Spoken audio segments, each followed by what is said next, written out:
Hello दोस्तों, स्वागत है आप सभी का हमारे इस तरह चैनल असली क्लास में। और जैसा कि आप सभी जानते हो, पिछले लेक्चर में हमने करा क्या था। पिछले लेक्चर में करा था हमने क्लास 11th का चैप्टर नंबर कौन सा, हाँ यस गाइस, पहला चैप्टर करा था लिविंग वर्ड बायोलॉजी का, और उसके भी एमसीक्यू टाइप क्वेश्चंस करे थे, इंपॉर्टेंट क्वेश्चंस करे थे। अब जिसने भी नहीं देखा वो जाके देख सकता है। बाकी आते हैं अपनी केमिस्ट्री क्लास पे। आज से हमारी केमिस्ट्री क्लास भी स्टार्ट होने लग गई है। आज हम करेंगे केमिस्ट्री का चैप्टर नंबर 1। नाम है चैप्टर का some basic concept of chemistry. अब देखो, केमिस्ट्री हम स्टार्ट करने वाले हैं तो ये जान लेते हैं केमिस्ट्री होता क्या है, क्योंकि जो बुक में हमारे एनसीईआरटी में गिवन है वो यही इसी चीज़ से स्टार्ट है कि केमिस्ट्री होता क्या है, और फिर उसके बाद यही मैटर वैटर की सारी चीज़ें आ जाएंगी। अब देखो, केमिस्ट्री होता क्या है, आपसे ना ये ना कोई सवाल आएगा और ना ही कोई मतलब क्वेश्चन में पूछने वाला, मतलब जो आपका पेपर बनता है ना उसमें सवाल आना, ना कहीं सवाल आना, ना आपसे कोई पूछेगा। लेकिन इन जनरल अगर मान लो आप क्लास में बैठे हो, किसी ने पूछ लिया कि केमिस्ट्री होता क्या है, तो वो आपको पता होना चाहिए। तो अगर केमिस्ट्री होता क्या है आपसे कोई पूछे तो सिंपल सा उसे जवाब देना कि केमिस्ट्री एक स्टडी है। किस चीज़ की स्टडी है? मैटर्स के जितने भी फॉर्म होते हैं उनके फॉर्मेशन की और उनके वर्किंग की, कि कैसे वो वर्क करते हैं और कैसे वो फॉर्म होते हैं। तो उन सब की स्टडी को ही हम क्या कहते हैं? केमिस्ट्री कहते हैं। तो केमिस्ट्री में सबसे पहला टॉपिक जो हमारा आता है वो आता है मैटर। ये देखो, सबसे पहला जो टॉपिक आता है वो हमारा आता है मैटर। तो हमारे जो प्यारा सा टॉपिक है मैटर, इसके हम करते हैं क्लासिफिकेशंस। क्लासिफिकेशन वो बायोलॉजी वाला नहीं, यहाँ पे अलग है। मतलब इसको क्लासीफाई कर देते हैं, इसको बांट देते हैं। जो मैटर के दो पार्ट्स होते हैं, पहला पार्ट है हमारा फिजिकल क्लासिफिकेशन। मतलब क्लासिफिकेशन करने के भी दो पार्ट्स हैं। पहला फिजिकल क्लासिफिकेशन में बढ़ती हैं चीज़ें, और दूसरा जो बढ़ती हैं वो बढ़ती हैं केमिकल क्लासिफिकेशन। मतलब यहाँ पे फिजिकल जो मॉर्फोलॉजिकल उसके करेक्टर्स हैं उसके बेसिस पे एक मैटर्स की चीज़ें बटेंगी, और केमिकल बेसिस पे यानी कैसे वो वर्क कर रहे हैं, कैसे वो फॉर्म हो रहे हैं, या फिर कोई भी अगर चीज़ मान लो मिक्स हो रही है तो वो डिफरेंट, उसका कंपोजिशन कैसा है, यूनिफॉर्म है या अनयूनिफॉर्म है। तो वही सारी चीज़ें हम केमिकल क्लासिफिकेशन में पढ़ने वाले हैं। अब देखो, फिजिकल क्लासिफिकेशन के सिर्फ 3 ही कैटेगरीज हैं। पहला सॉलिड, ये सब आप जानते हो, बचपन से पढ़ते आ रहे हो। फिजिकल क्लासिफिकेशन का सॉलिड, फिर लिक्विड, और फिर उसके बाद गैस। आप सभी जानते ही हो, जिसके भी मॉलिक्यूल्स एकदम पास पास पास पास पास पास पास पास ऐसे होंगे, ये भी सारे मॉलिक्यूल्स हैं। तो जितने एकदम क्लोजली पैक्ड पार्टिकल्स या मॉलिक्यूल्स होंगे वो हमारा सॉलिड हो जाएगा। और इसके जो एटम्स होंगे ना लिक्विड के, वो हल्के से दूर होंगे, और गैस के जो एटम्स होंगे वो बहुत ज़्यादा दूर होंगे, एक इधर और एक कहीं और पाया जा रहा है। तो नाउ ये तो हमारा फिजिकल क्लासिफिकेशन हो गया कंप्लीट। नाउ हमारा आता है केमिकल क्लासिफिकेशन। केमिकल क्लासिफिकेशन के दो पार्ट हैं। पहला प्योर सब्सटेंसेस, और दूसरा है हमारा इम्प्योर सब्सटेंसेस।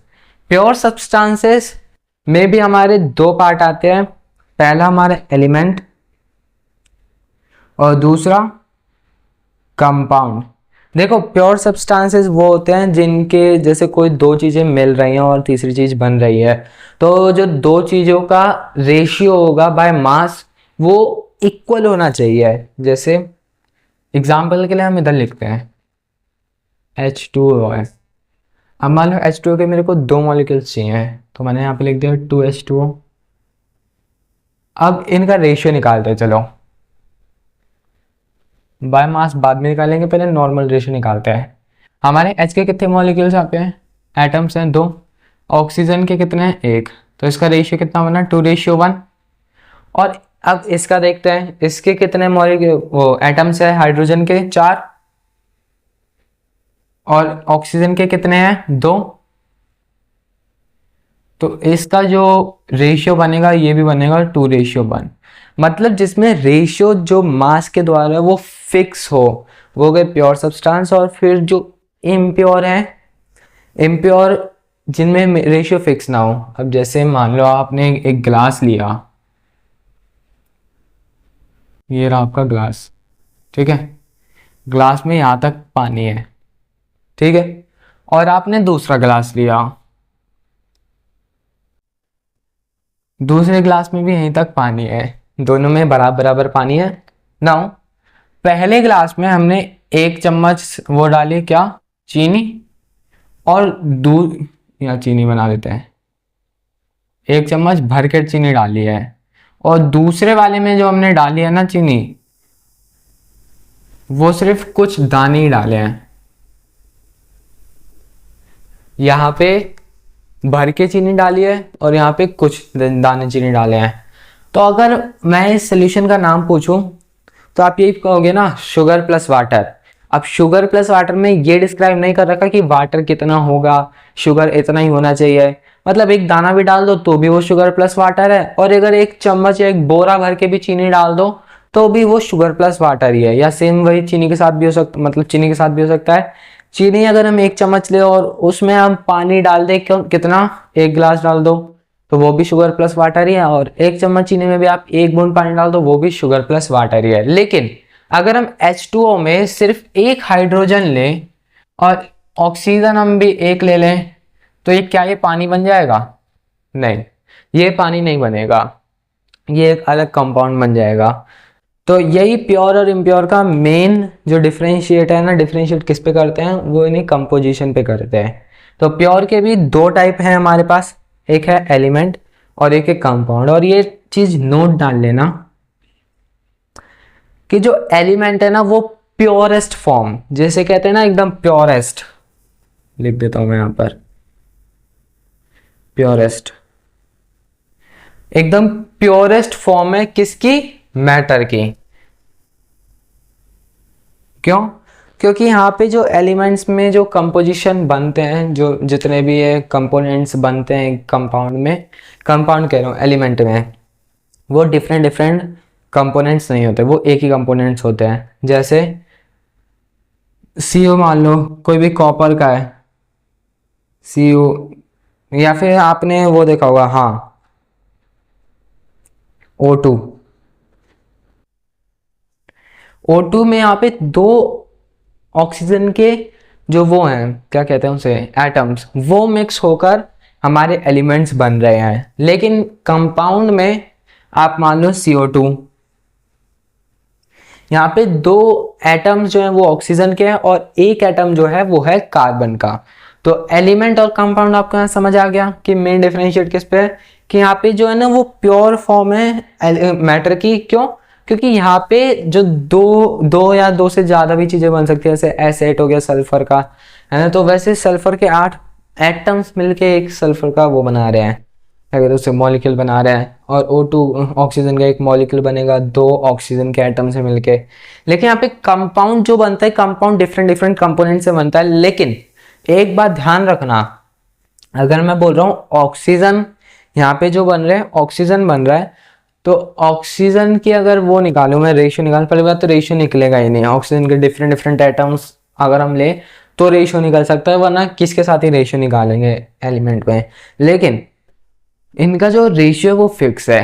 क्यों? क्योंकि यहाँ पे ऑक्सीजन का अगर मेरे को मॉलिक्यूल बना रहे हैं तो मेरे को 2 ही एटम लगेंगे। अगर मैंने 3 ले लिए तो वो ऑक्सीजन ना बन के ओजोन बन जाएगा। और ऐसे ही यहाँ पे अगर मैंने CO ले लिया तो ये कार्बन डाइऑक्साइड ना बनकर कार्बन मोनोडाइऑक्साइड बन जाएगा। तो ये कंपाउंड भी आपको समझ आ गया। यहाँ पे प्योर में एकदम फिक्स्ड रेशियो रहता है। अब एलिमेंट्स में भी 2 प्रकार आ जाते हैं और कंपाउंड में भी हमारे 2 प्रकार आ जाते हैं। एलिमेंट्स में metals, non metals, class and याद आ रही है ना, कन्वर्जन मोड। तो मेटल, नॉन मेटल और हमारे मेटलॉइड। मेटलॉइड वो चीज़ें नहीं होती जो नॉन मेटल मेटल दोनों से मिलकर बनी है, वो चीज़ें नहीं होती। काफ़ी बच्चे समझ लेते हैं। मेटलॉइड वो चीज़ें होती हैं जिनमें मेटल और नॉन मेटल दोनों की प्रॉपर्टी पाई जाती है, जिन्हें हम अलॉयज भी कह सकते हैं। नाउ कंपाउंड की भी 2 तरह की क्या है, क्लासिफिकेशंस हैं या फिर कह सकते कैटेगरी है। पहला है आयनिक और दूसरा है कोवेलेंट। आयनिक में जो इलेक्ट्रॉन शेयर हो रहे हैं, जैसे यहाँ पे कार्बन और ऑक्सीजन का जो बॉन्ड बन रहा है, यहाँ पे इलेक्ट्रॉन ही शेयर होंगे, इलेक्ट्रॉन से ही बॉन्ड बना होगा। तो इलेक्ट्रॉन्स अगर दे दिए जा रहे हैं या फिर ले लिए जा रहे हैं तब हमारा आयनिक बॉन्ड बनता है। लेकिन अगर वो शेयर हो रहे हैं तो हमारा कोवेलेंट बॉन्ड बनेगा। कोवेलेंट बॉन्ड में जो एग्जांपल्स होते हैं वो CH4 ले लो आप। कार्बन के जो मेनली एग्जांपल्स होते हैं ना वो कोवेलेंट में ही आते हैं। मेनली का जनरली हर एक जो कार्बन का वो एग्जांपल वो कोवेलेंट में नहीं आएगा, मेनली का है मैंने। और आयनिक में आप ले लो H2O,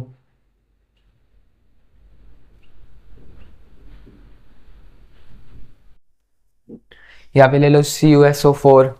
तो ये सारी चीजें हमारी आयनिक हो गई और कोवेलेंट हो गई। अब आते हैं इम्प्योर पे। इम्प्योर में जो हमारा रेशियो होता है वो फिक्स नहीं होता। कैसे, अभी आपको मैंने बताया, ये शुगर और लिख देते हैं यहाँ पर शुगर प्लस वाटर के फॉर्म में।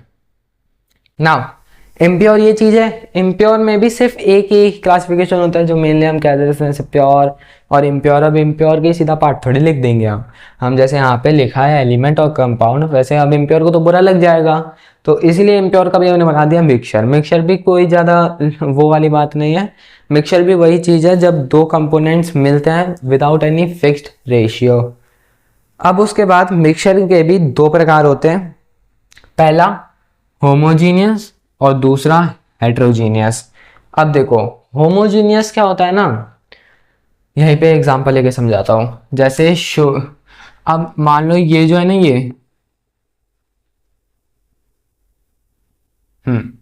ये है आपका सैंड और ये है क्या, शुगर। अब जब आप चीनी पानी में मिलाओगे तो वो भाई पूरी मिल जाएगी, वो हर जगह बराबर डिस्ट्रीब्यूट होगी।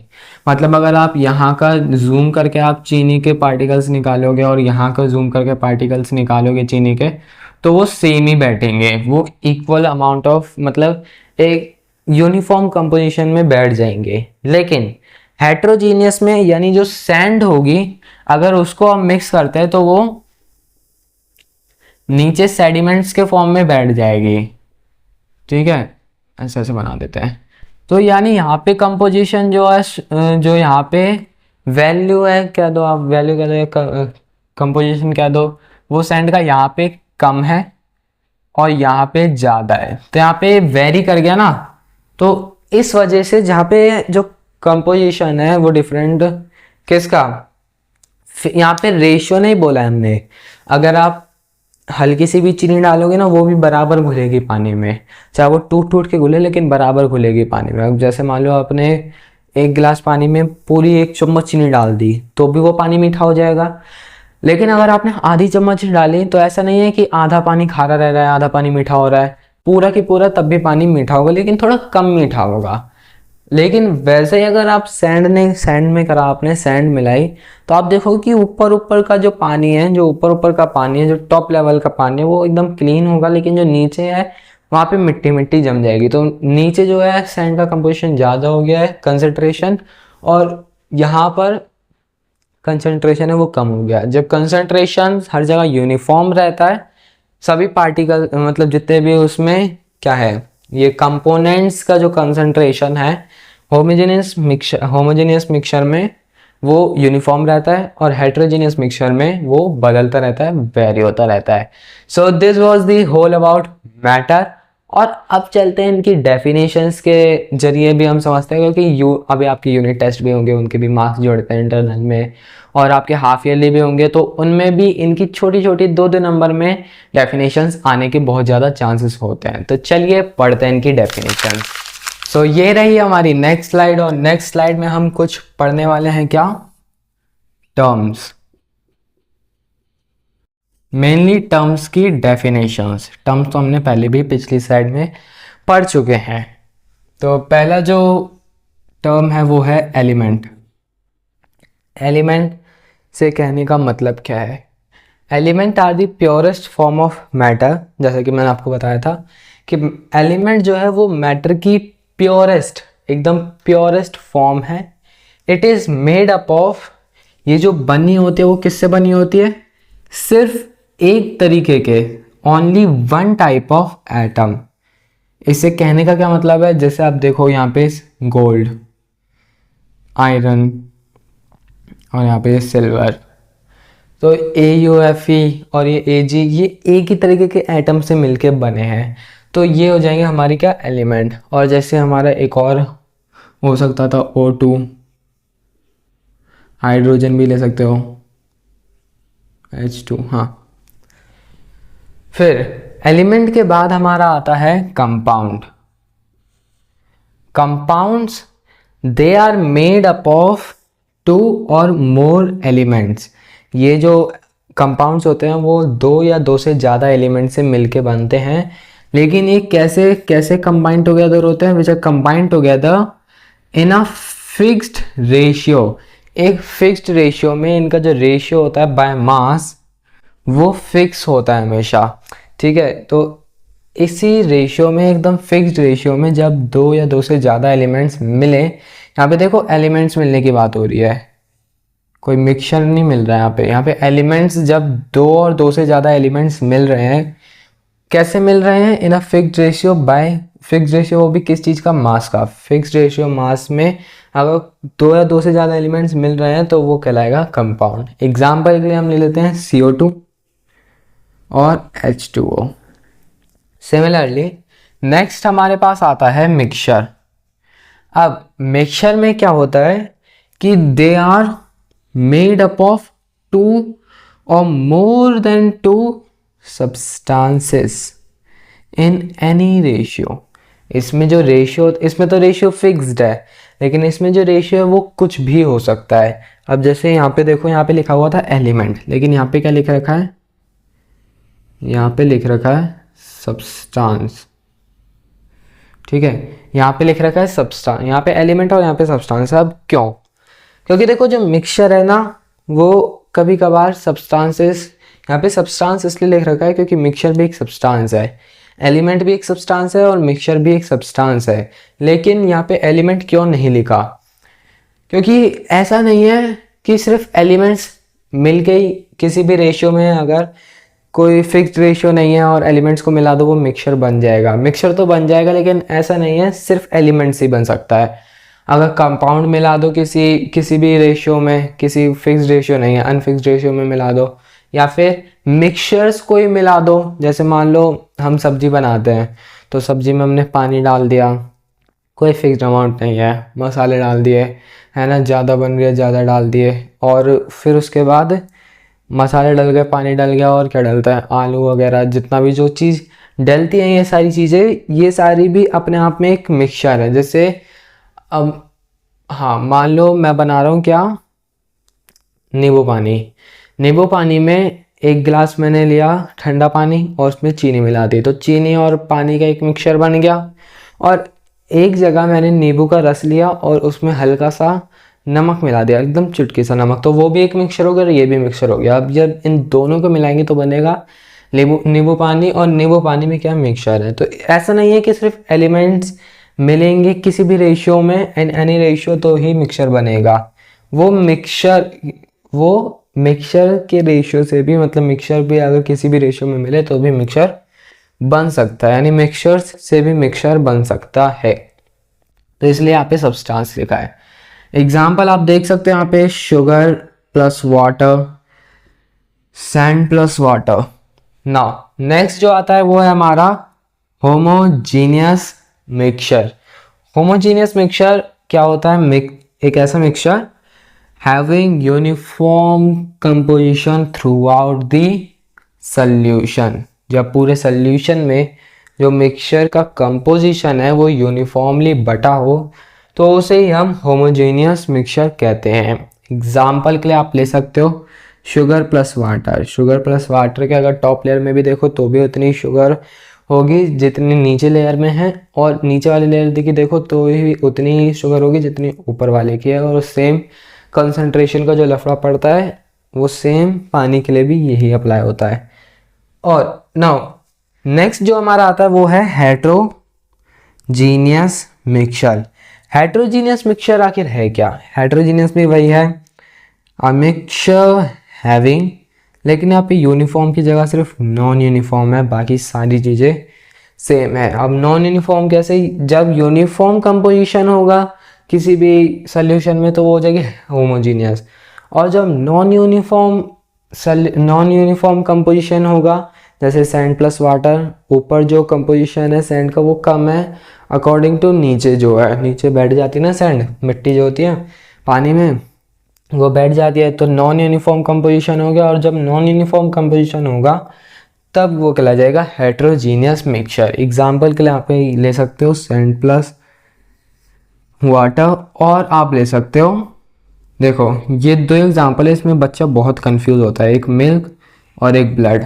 बच्चे इसमें लगा के आ जाता है होमोजीनियस, क्योंकि मिल्क में तो सिर्फ मिल्क मिल्क ही है, लेकिन ऐसा नहीं है। मिल्क में भी अंदर के अगर देख के आओ तो काफ़ी सारे विटामिन वगैरह होते हैं, जैसे कैल्शियम, फॉस्फोरस, और उनका जो कंपोजिशन है वो नॉन यूनिफॉर्म होता है। सिमिलरली आप ब्लड में देखो, ब्लड में आरबीसी हर जगह फैले हुए हैं, लेकिन जो डब्ल्यूबीसी है वो कुछ ही जगह फैले हुए हैं, तो इसलिए वो भी नॉन यूनिफॉर्म कंपोजिशन कहलाया जाएगा। तो मिल्क और ब्लड, ये दो एग्जांपल आपको बहुत अच्छी तरह याद रखने हैं, इनसे एमसीक्यू भी काफ़ी ज़्यादा बनते हैं, ये हेट्रोजीनियस मिक्सचर में आएंगे ना। हमारा जो लास्ट है वो है एटम। अब लग गया था, आप एटम की भी डेफिनेशन समझ ही लो। एटम क्या होता है? ये है, यानी it is the smallest particle, ये एक स्मॉलेस्ट पार्टिकल है विच may or may not exist free, फिर उसके बाद but takes part in chemical reaction. यानी साफ सीधा बोल रहा है कि एटम एक स्मॉलेस्ट पार्टिकल है, यानी एटम से ज़्यादा छोटा पार्टिकल कोई हो ही नहीं सकता। तो ये एक स्मॉलेस्ट पार्टिकल है जो एग्जिस्ट भी कर सकता है साथ में, मतलब फ्रीली एग्जिस्ट भी कर सकता है, या फिर किसी और एटम की उसे ज़रूरत पड़ेगी एग्जिस्ट करने के लिए, या तो कर भी सकता है, यानी मे कर भी सकता है, मे नॉट नहीं भी कर सकता, लेकिन but takes part in chemical reaction. अगर कोई एटम है वो केमिकल रिएक्शन में पार्ट नहीं ले रहा है तो वो एटम नहीं है, वो कुछ और चीज़ है। ठीक है, तो एटम जो है वो केमिकल रिएक्शंस में पार्ट जरूर लेते हैं, और अगर आपसे पूछ दिया जाए कि वो फ्री रहते हैं कि नहीं, तो आप बोलोगे कि atoms are individual particle which may or may not exist freely. ठीक है, सो ये थी हमारी सारी डेफिनेशंस। अगला हमारा आता है यूनिट पे चैप्टर, पहले यूनिट समझेंगे उसके बाद आगे की चीज़ें करेंगे। तो चलते हैं अपनी नेक्स्ट स्लाइड पे। तो दोस्तों ये रहा हमारा नेक्स्ट टॉपिक हमारा कौन सा है? यूनिट। अब यूनिट होता क्या है? देखो आप बचपन से पढ़ते आ रहे हो, जब भी कोई भी फिजिकल क्वांटिटी होती है, जैसे हमारा ले लो लेंथ, ले लो मास, ले लो टाइम, ले लो electricity, temperature, amount of substance, intensity of light, या फिर ल्यूमिनस इंटेंसिटी, तो ये सारी फिजिकल क्वांटिटीज़ है। अगर मैं इनका मैग्नीट्यूड लिखूं, इनकी कुछ वैल्यू बताऊं किसी भी पर्सपेक्टिव से, जैसे मान लो मैं बताऊं कि कोई वेलोसिटी है। अब वेलोसिटी एक फिजिकल क्या है? क्वांटिटी। अब वेलोसिटी अगर मान लो इस जो पेन की वेलोसिटी है वो 5 मीटर पर सेकंड है, तो अगर मैंने इसकी वैल्यू बताई है, इसके वेलोसिटी की वैल्यू बताई है, और जो मैग्नीट्यूड है वो हमारा 5 है, और जो यूनिट मैंने बताई है वो है मीटर पर सेकेंड। उसी तरीके से जब हम फिजिकल क्वांटिटीज़ की वैल्यू बताते हैं या फिर इनका मैग्नीट्यूड बता दें, तो उनके साथ उनके सिंबल्स या एसआई यूनिट के सिंबल्स भी लगते हैं। तो कुछ यूनिट्स हैं आपने भाई पढ़ रखी हैं सारी की सारी, बस आप रिवाइंड कर लो ताकि आने वाले चैप्टर्स में न्यूमेरिकल्स में कोई दिक्कत ना हो। तो देखो, length symbol L, SI metre, और ये सिंबल एम। मास, फिर मास का हो जाएगा एम, फिर किलोग्राम, एसआई यूनिट, सिंबल इसका केजी। ऐसे एक फिजिकल क्वांटिटी है टाइम का हो जाएगा क्या? ये सिंबल टी, फिर एसआई यूनिट सेकेंड एस, और ऐसे ही बाकी सारी हैं। इलेक्ट्रिसिटी का सिंबल आई होता है, एसआई यूनिट एम्पियर, और सिंबल ए, कैपिटल ए। और टेम्परेचर का भी सिंबल जो होता है वो बड़ा टी होता है, और एसआई यूनिट केल्विन, सिंबल होगा उसका के होगा। अमाउंट ऑफ सब्सटेंस में सिंबल जो होगा वो होगा स्मॉल एन, और एसआई यूनिट मोल, और सिंबल सिर्फ MOL लिख के मोल होता है। और ल्यूमिनस इंटेंसिटी में जो फिजिकल क्वांटिटी है आपका सिंबल उसका होता है L स्मॉल l, और एसआई यूनिट कैंडेला, और सिंबल कोल। तो ये यहीं तक थे हमारा यूनिट का चैप्टर। ये कोई बड़ा टॉपिक है क्या? नहीं भाई, बिल्कुल बड़ा टॉपिक नहीं है। इसी के साथ यूनिट तो हमारा हो गया ख़त्म, लेकिन यूनिट के साथ साथ ही हम एक और टॉपिक पढ़ने वाले हैं जिसका नाम है अनसर्टेनिटी इन मेजरमेंट्स। अब देखो, जब भी कोई बड़ी बड़ी कैलकुलेशंस होती है, जैसे मून से लेकर अर्थ की डिस्टेंस निकाल रहे हैं, तो कभी भी ना वो एग्जैक्ट नहीं निकलती। अब ऐसा क्यों होता है वो भी मैं बताता हूँ। क्योंकि बड़े बड़े बहुत बड़े बड़े नंबर्स होते हैं। जैसे मान लो अगर मैं डिस्टेंस निकालने की कोशिश करूँ, तो जो भी फॉर्मूला लगेगा उसमें अगर मैं वैल्यूज़ पुट करूँ, तो अर्थ के मास की या फिर अर्थ के रेडियस की, तो भाई वो बहुत बड़ा रेडियस है, काफ़ी बड़ा नंबर है। तो उसमें जो ना उनकी मेजरमेंट्स होती है, उनमें कुछ ना कुछ अनसर्टेनिटी आ ही जाती है। अनसर्टेनिटी का मतलब ही गलती होता है। तो यहाँ पे देखो लिख रखा है, all scientific measurements involve certain degree of error. सभी की सभी साइंटिफिक मेजरमेंट्स में, जो भी बड़े बड़े मेजरमेंट्स होती हैं साइंटिफिक, उन सब में सर्टेन डिग्री ऑफ, चाहे छोटा ही हो लेकिन कुछ ना कुछ डिग्री, मतलब अगर मैंने आपको बताया नंबर, तो सर्टेन डिग्री, चाहे स्मॉल अमाउंट में हो लेकिन एरर जरूर होता है। उसी के साथ इसको हैंडल करने के लिए, to handle it there are some ways such as, इसको हैंडल करने के लिए देयर आर सम वेज, मतलब अगर हमें देखो, हम अनसर्टेनिटी को बिल्कुल, जो एरर्स वगैरह हमारे निकल रहे हैं उसको बिल्कुल ज़ीरो तो नहीं कर सकते, लेकिन हम कम कर सकते हैं। तो कम करने के लिए कुछ तरीके हैं। ये दो तरीके हमारे बुक में दिए गए हैं। जैसे पहला जो है वो है साइंटिफिक नोटेशन। साइंटिफिक नोटेशन में ज़्यादा कुछ नहीं होता। यहाँ पे जो नंबर होता है ना, नंबर को n इंटू 10 की पावर स्मॉल n में हम लिखते हैं। n जो हमारा वो 1 से लेके 10 के बीच में लाई करता है, और n जो है वो पॉजिटिव भी हो सकता है और नेगेटिव भी हो सकता है। अभी मैं आपको बताता हूँ। जैसे एग्जांपल है 232.508। अब इसको ना साइंटिफिक नोटेशन की फॉर्म में लिखना है हमें, तो हम कैसे लिखेंगे? देखो, मैंने क्या बताया था, n इंटू 10 की पावर n में लिख सकते हैं हम, और जो n है वो 1 से लेकर 10 के बीच में होगा। तो अगर मैं पॉइंट इधर ले आऊँ और इधर ये 2.32508 करके समथिंग लिखो, तो हो जाएगा, काम बन जाएगा। ठीक है, तो देखो इसका हो जाएगा 2.32 और बाकी की साइड डिजिट्स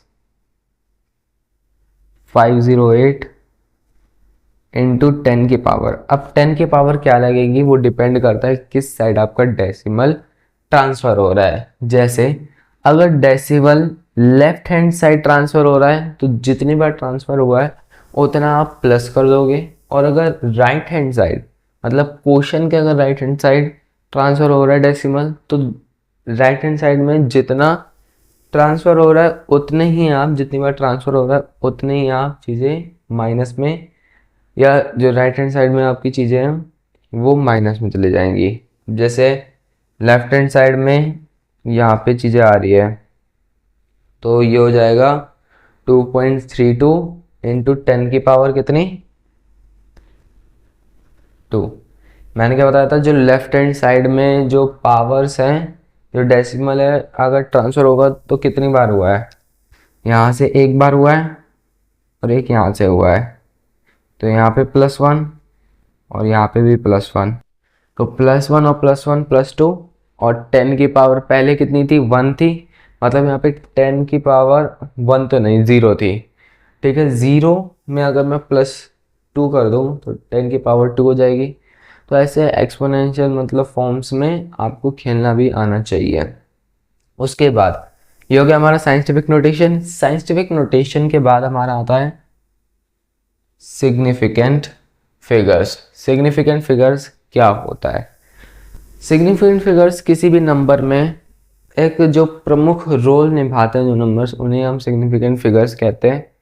अब सिग्निफिकेंट फिगर्स में अगर मान लो आपको नहीं पता कि क्या चीज़ होती है क्या नहीं होती है सिग्निफिकेंट फिगर्स, तो आप काउंट कैसे करोगे। आपको एक बड़ा सा नंबर दे दिया, अब आपसे बोला जाओ इसे काउंट करो, तो कैसे करोगे काउंट। तो देखो उसके लिए कुछ रूल्स है। पहला और जो प्रमुख रूल है, जो मेन रूल है, वो ये है कि सारे की सारे non zero digits are significant figure. जितने भी नॉन जीरो डिजिट्स होंगे वो सब के सब सिग्निफिकेंट फिगर्स होंगे। जैसे एग्जांपल लेते हैं, एग्जांपल में हमने लिया मान लो 2.3241। अब यहाँ पे एक भी ज़ीरो नहीं है, सारे के सारे नॉन ज़ीरो डिजिट है, तो कितने हो जाएंगे 1 2 3 4 5, ये हो जाएंगे हमारे 5 सिग्निफिकेंट फिगर्स। उसी के साथ अगर ये तो हो गए नॉन ज़ीरो डिजिट की बात, लेकिन अगर ज़ीरो आ जाए तो ज़ीरो को हम गिनेंगे या नहीं गिनेंगे, ये जो चीज़ होती है ना, ये चीज़ डिस्क्राइब करती है उसकी पोजीशन, ये चीज़ वेरी करती है उसकी पोजीशन पे। जैसे कि अगर वो क्या होता है सिग्निफिकेंट फिगर्स के लेफ्ट हैंड साइड में ज़ीरो है तो वो नहीं गिने जाएंगे।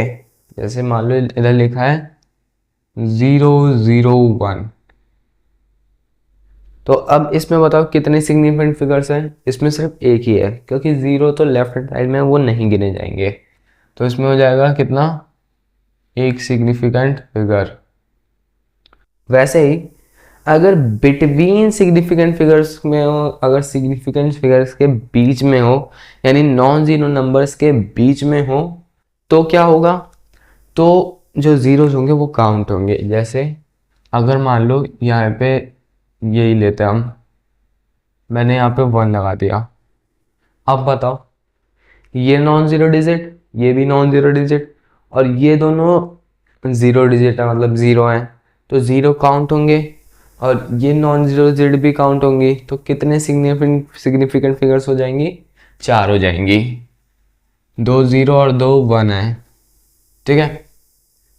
उसी के साथ अगर एक तो हो गया हमने लेफ्ट साइड में ज़ीरो रख के देख लिया, बिटवीन में देख लिया, अब राइट हैंड साइड में भी रख के देख लेते हैं। राइट हैंड साइड में 2 कंडीशंस आ जाती हैं। पहला कि जो राइट हैंड साइड में अगर डेसिमल लगाए तो काउंट करेंगे या नहीं करेंगे, और अगर डेसिमल नहीं लगा तो काउंट करेंगे या नहीं लगेंगे। तो हमें सीधा सीधा दे रखा है कि विदाउट डेसिमल ये काउंट नहीं होंगे ज़ीरो, और विद डेसिमल ये काउंट होंगे। जैसे एग्जाम्पल के लेते हैं 100। अब इसमें बताओ सिग्निफिकेंट फिगर्स कितनी है, इसमें भी एक ही होंगी। क्यों, क्योंकि जो 1 है ना वो तो नॉन ज़ीरो डिजिट है, और इधर कहीं डेसिमल लगा है नहीं, इधर कहीं डेसिमल लगा नहीं है, तो जो ज़ीरो जो काउंट होंगे वो नहीं होने थे, मतलब जो ज़ीरो काउंट होने थे वो अब नहीं होंगे। और अगर डेसिमल लगा होता, जैसे मान लो 1 0 0 0 0 0.0, अब बताओ अब इसमें कितने होंगे। अब यहाँ पे देखो राइट हैंड साइड में सारे ज़ीरोज़ हैं, लेकिन यहाँ पे डेसिमल भी आ गया है, तो अब ये काउंट होंगे। जैसे 1 2 3 4 5 6 7 और 8, ठीक है। तो 1 2 3 4 5 6 7, हाँ।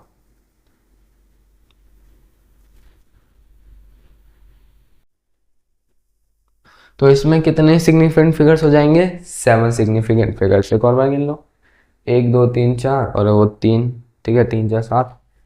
फिर यहाँ पे हमारा ये होता है टॉपिक ख़त्म। अब जो हमारा नेक्स्ट टॉपिक होगा वो सिग्निफिकेंट फिगर्स के रिलेटेड होगा। जैसे सिग्निफिकेंट फिगर्स में 2 चीज़ें आती हैं, एक एडिशन और एक सब्ट्रैक्शन। अब वो हम देख लेते हैं, तब तक के लिए जल्दी से मिलते हैं नेक्स्ट स्लाइड पे।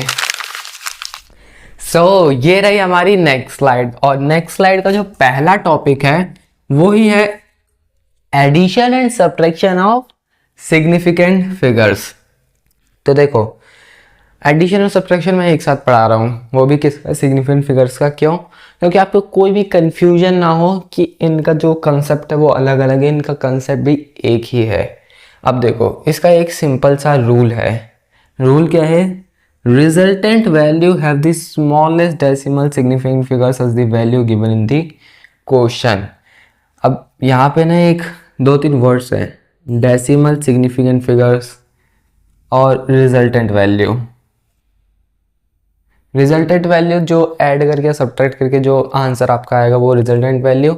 और डेसिमल सिग्निफिकेंट फिगर्स का सीधा सीधा मतलब है कोई भी नंबर है अगर उसके बीच में डेसिमल है और डेसिमल के बाद के नंबर में कि अगर हम सिग्निफिकेंट फिगर्स निकालें, मतलब डेसिमल के बाद के नंबर के अगर हम सिग्निफिकेंट फिगर्स निकालें तो वही होंगे डेसिमल सिग्निफिकेंट फिगर्स। ठीक है, तो यहाँ पे सीधा सीधा बोला गया है जो भी रिजल्टेंट वैल्यू के डेसिमल सिग्निफिकेंट फिगर्स होंगे वो सेम होंगे किसके, जो भी गिवन इन द क्वेश्चन, मतलब क्वेश्चन में जो वैल्यूज दी होंगी 2 या 3 या जितनी भी दी होंगी उनमें सबसे छोटा जो डेसिमल सिग्निफिकेंट फिगर्स होगा क्वेश्चन की वैल्यूज में, वही सिग्निफिकेंट फिगर्स, उतने ही significant numbers of significant figures resultant के भी होंगे। सीधा सीधा यही ये बोल रहा है।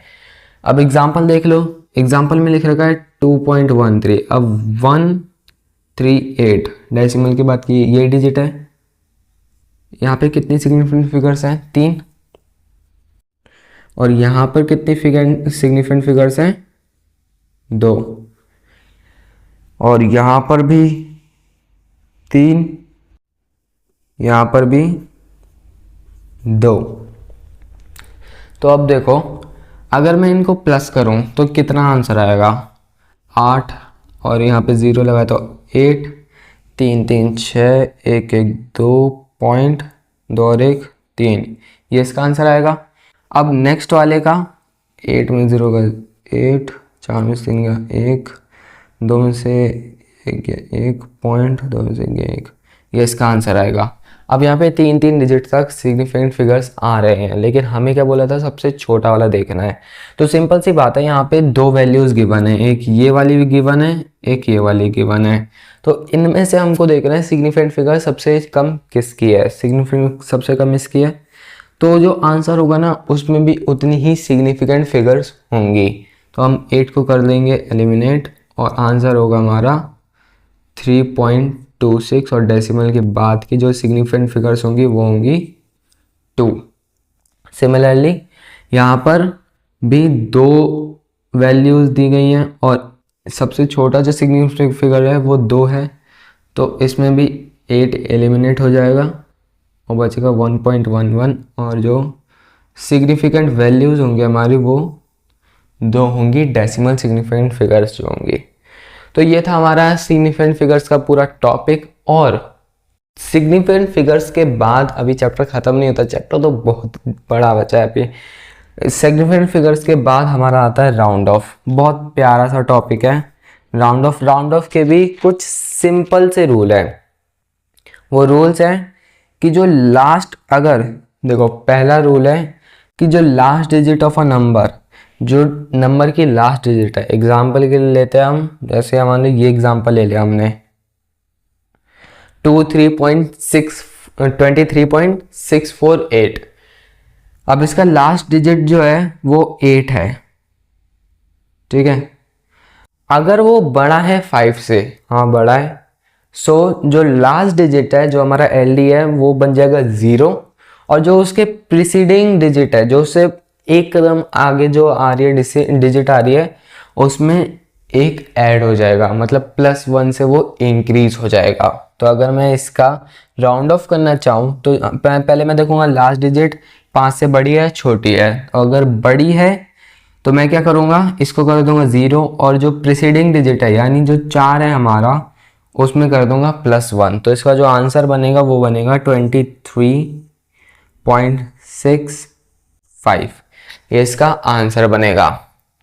नेक्स्ट हमारा जो रूल है कि जो लास्ट डिजिट होगी नंबर की, अगर वो 5 से छोटी हुई, ये तो हमने बड़ा का देख लिया, लेकिन अगर लास्ट डिजिट छोटी भी तो हो सकती है 5 से, तब क्या होगा, तब LD दोबारा 0 बन जाएगा, यानी लास्ट डिजिट दोबारा 0 बन जाएगी, लेकिन जो PD है ना वो रिमेन सेम, उसमें कोई भी चेंज नहीं आएगा, ना +1 ना -1।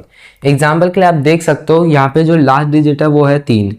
अब 3 5 से छोटी है, तो इसके लिए हम क्या करेंगे, पहले तो इसको बना देंगे 0, और जो इसके प्रीसीडिंग डिजिट है 4, वो 4 में ना ही +1 करेंगे ना ही -1 करेंगे, वो उसे छोड़ देंगे, ऐसे ही छोड़ देंगे, मतलब वो रिमेन सेम रहेगा। तो इसका आंसर हो जाएगा 23.64।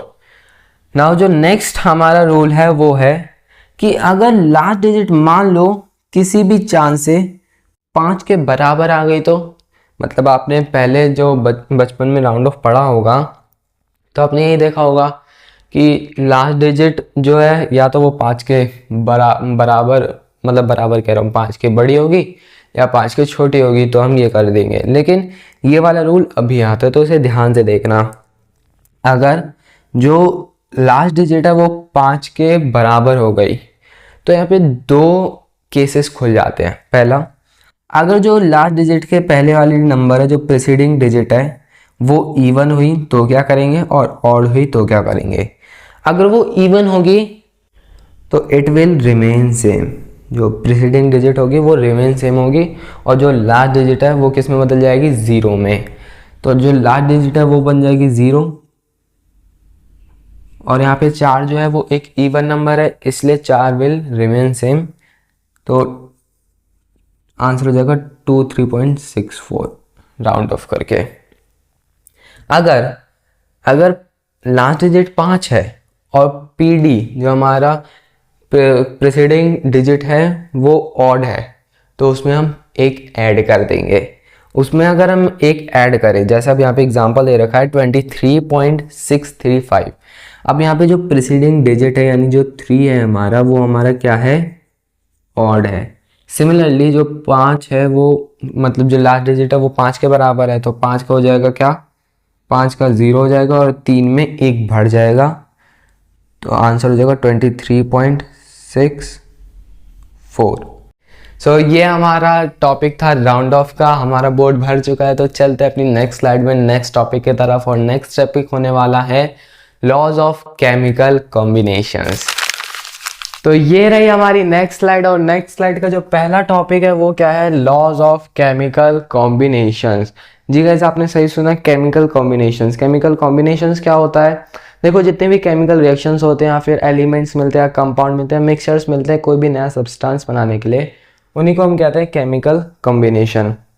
केमिकल इसलिए क्योंकि वो सारी केमिकल्स चीज़ें और कॉम्बिनेशन वो मिल रही है। तो इसका पहला जो रूल है, मतलब पहला जो लॉ है वो है laws of conservation of mass. ये आपने पहले भी सुना होगा कि इट स्टेट दैट, ये क्या कहता है, ये जो लॉ कहता है वो कहता क्या है आखिर, तो it state that in a chemical reaction, एक केमिकल रिएक्शन में मास ऑफ रिएक्टेंट, जो मास रिएक्टेंट का होगा, मतलब केमिकल रिएक्शन होती है ना ये, जैसे रिएक्टेंट बना के फिर प्रोडक्ट बना दिया, एरो डाल दिया, तो केमिकल रिएक्शन में जो रिएक्टेंट का मास होगा वही प्रोडक्ट का भी मास होगा, मतलब वही आर इक्वल, जो प्रोडक्ट का मास होगा और जो रिएक्टेंट का मास होगा वो दोनों ही मास इक्वल होंगे। एग्जाम्पल के लिए हम ले लेते हैं, हमारा ये एक प्यारी सी केमिकल रिएक्शन है।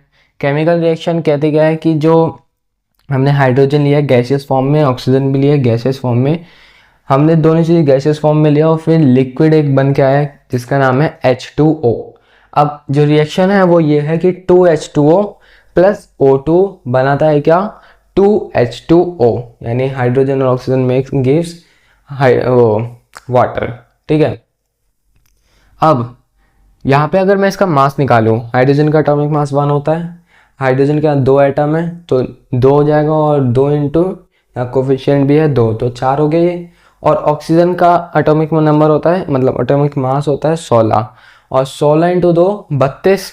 तो यहाँ पे हाइड्रोजन का जो मास है वो 4 है और ऑक्सीजन का 16। अब यहाँ पर देखते हैं, हाइड्रोजन का 1 होता है, हाइड्रोजन के 2 मॉलिक्यूल्स तो 2, और फिर 2 इंटू 2 का कोफिशिएंट भी है तो इसलिए 4 AMU। और यहीं पे ऑक्सीजन का मास देखते हैं, ऑक्सीजन का जो मास होता है एटॉमिक मास 16 और कोफिशिएंट जो 2 है वो 32। तो आप देख रहे हो यहाँ पे भी ऑक्सीजन का मास 32 है और वहाँ पर भी ऑक्सीजन का मास 32 है।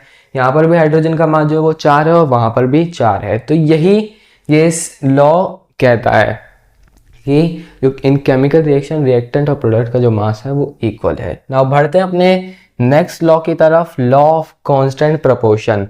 कि कांस्टेंट प्रोपोर्शन का लॉ आखिर कहता क्या है, देखिए इट स्टेट दैट, यानी ये कहता है कि chemical compound is always found to be made of same element in the fixed ratio या फिर प्रोपोर्शन बाय मास। कहने का क्या मतलब है, सीधा सीधा मतलब है इसका कि जो भी केमिकल कंपाउंड बनते हैं, जो भी केमिकल कंपाउंड होता है वो हमेशा उन्हीं सेम एलिमेंट से बनेगा जिससे वो पहले बना था, और उसी फिक्स्ड रेशियो या फिर प्रपोर्शन में भी कहते हैं। और कंफ्यूज मत होना, इसको कई बार वो भी कहते हैं लॉ ऑफ डेफिनाइट प्रोपोर्शन। तो अगर वो आपको दिख जाए या फिर कांस्टेंट प्रोपोर्शन दिख जाए तो ये वाली डेफिनेशन आप लिख के आ सकते हो। अब इसका अगर एग्जांपल देखें, देखो पहले तो आराम से समझो कि लॉ कहता क्या है।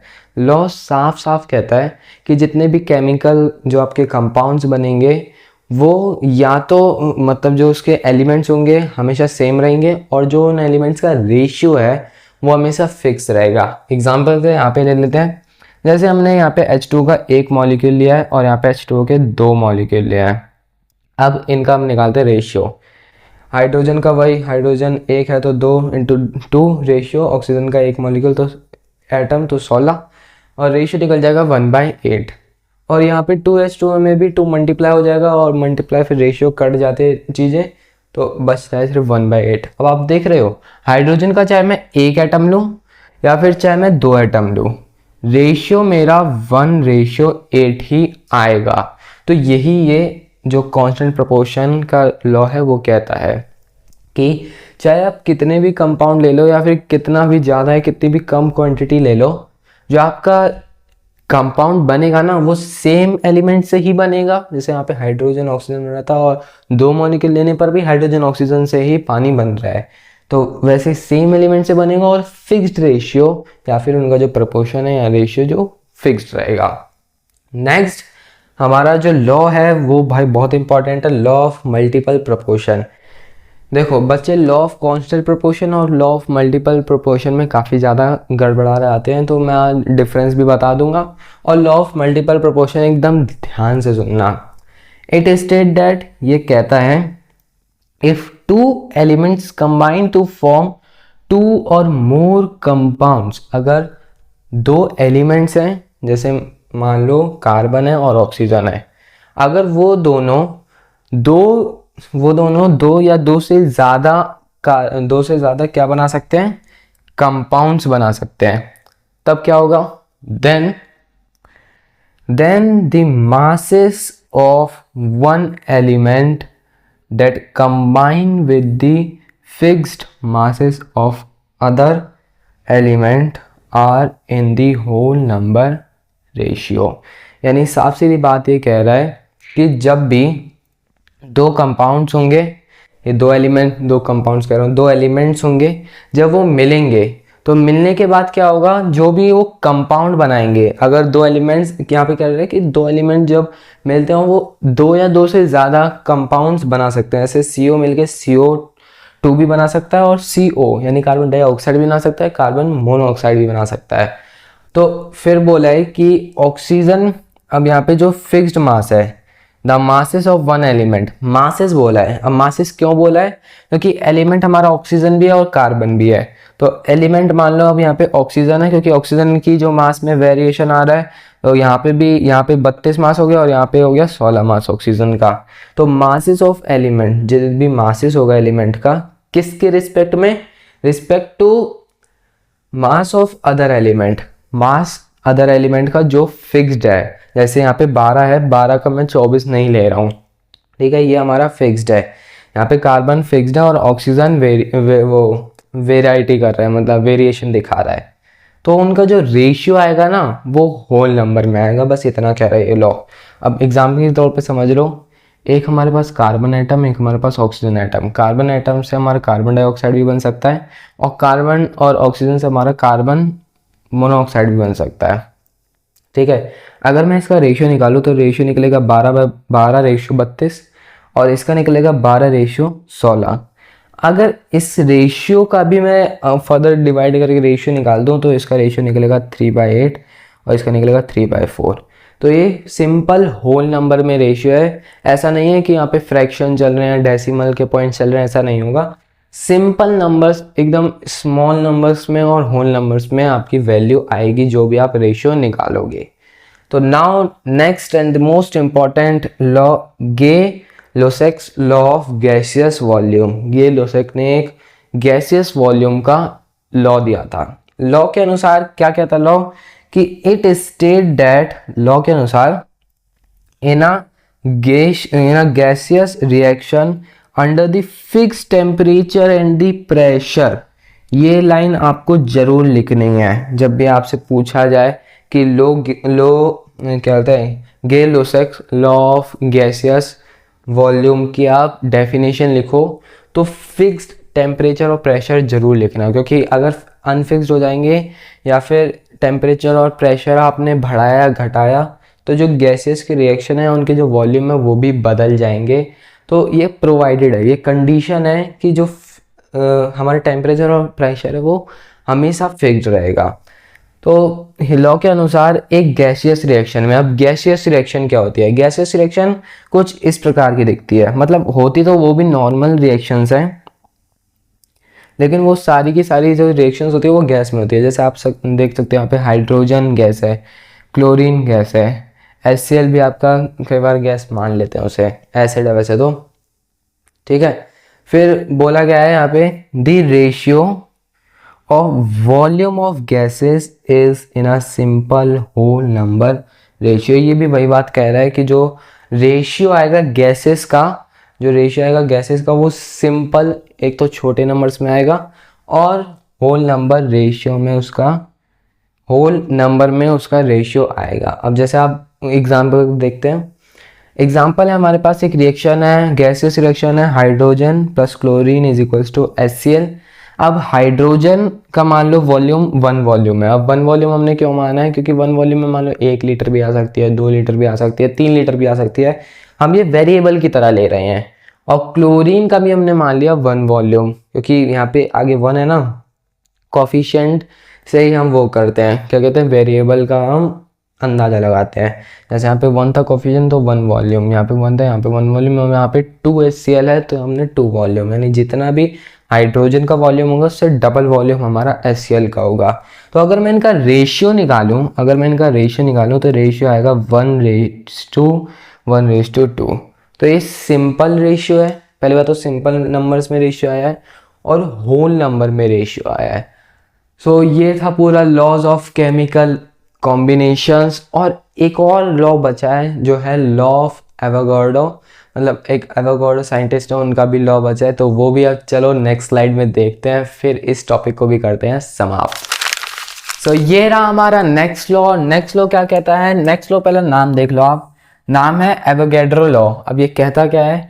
ये कहता है इट स्टेट दैट, यानी इसके द्वारा ये कहता है अगर 2 या 2 से ज़्यादा, इफ 2 और मोर गैसेस क्या होंगे, have equal volume, equal volume होगा यानी उनकी जो मात्रा है वो सेम है, तब क्या होगा, then at the same temperature and the pressure for all the gases, जितनी भी गैसेस होंगी, जो 2 या 2 से ज़्यादा गैसेस हमने ली हैं, अगर उनके इक्वल वॉल्यूम है और यहाँ पे कंडीशन अप्लाई कर दी गई है कि सभी गैसेस के लिए जो टेम्परेचर होगा और जो प्रेशर होगा वो इक्वल होगा, वो सेम होगा सभी गैसेस के लिए, तब then the number of molecules, जो गैस के मॉलिक्यूल्स होंगे, मान लो ये आपका पूरा गैस का कंटेनर है, अब हाइड्रोजन की गैस है, हाइड्रोजन का ये है हाइड्रोजन का एटम, और अगर मैं यहाँ पे 2 लगा दूँ तो ये बन जाएगा हाइड्रोजन गैस का क्या, एक मॉलिक्यूल्स। तो अब वही हमसे पूछा गया है कि कितने इसमें, इस कंटेनर में कितने मॉलिक्यूल्स होंगे, तो वो सेम नंबर के होंगे, जो नंबर ऑफ मॉलिक्यूल्स होंगे इसके हाइड्रोजन के।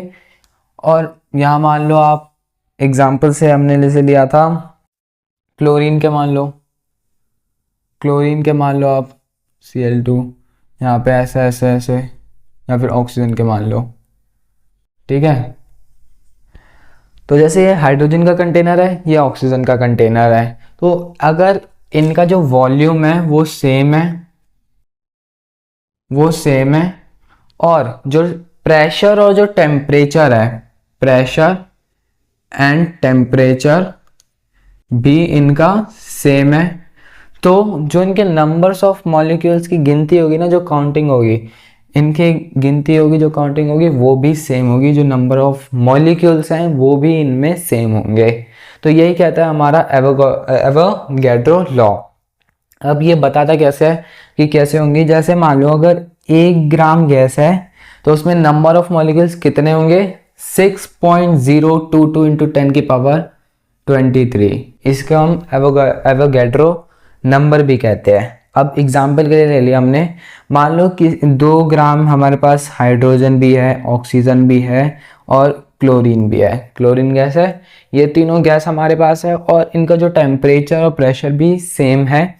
तो अब हमसे पूछ लिया गया क्वेश्चन में, तो अब बताओ इनके नंबर ऑफ मॉलिक्यूल्स कितने होंगे, तो आप ये लिख दोगे, नहीं, ये 1 ग्राम के लिए था, 2 ग्राम के पूछे तो 2 से हम मल्टीप्लाई करेंगे, 2 से अगर मल्टीप्लाई करेंगे तो ये आ जाएगा करीबन 12.044 इंटू 10 की पावर 23।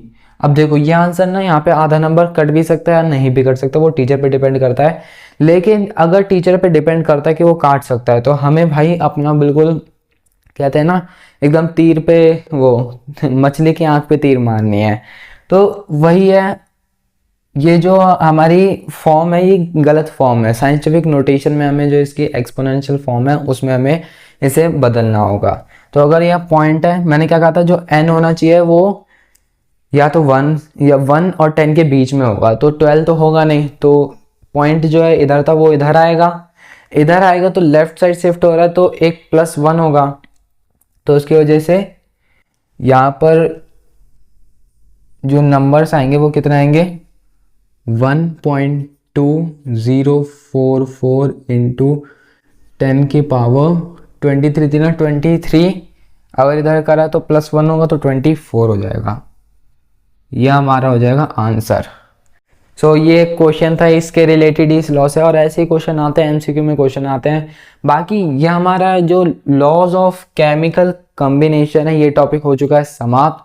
अब हमारे आते हैं डाल्टन भैया जी, और डाल्टन भैया जी ने क्या दिया था, एक एटॉमिक थ्योरी दी थी, वो भी काफ़ी बढ़िया है, तो चलिए जानते हैं क्या थ्योरी थी।